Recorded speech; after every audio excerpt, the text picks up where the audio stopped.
আমদানি রপ্তানি সুবিধার জন্য বড় করা হচ্ছে যশোর বেনাপোল আঞ্চলিক মহাসড়ক। উন্নয়ন কাজের জন্য এই সড়কের ৩ শতাধিক রেইন ট্রি কাটা পড়বে বলে জানিয়েছে সড়ক ও জনপথ বিভাগ।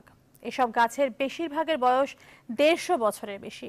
স্থানীয়রা বলছেন, সঠিক পরিকল্পনা নিয়ে এগোলে বাঁচানো যাবে মুক্তিযুদ্ধের সাক্ষী এসব গাছকে।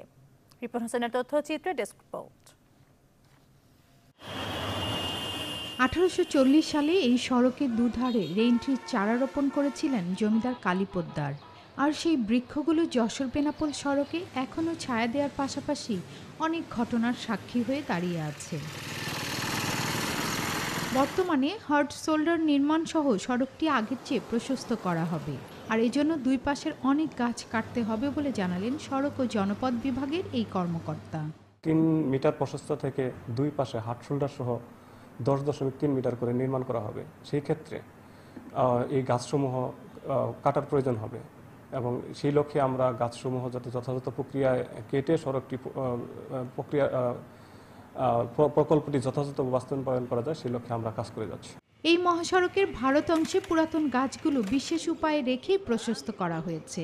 একইভাবে এখানে কাজ করা হলে প্রাচীন এই গাছগুলোকে রক্ষা করা যাবে বলে মনে করছেন সচেতন মহল।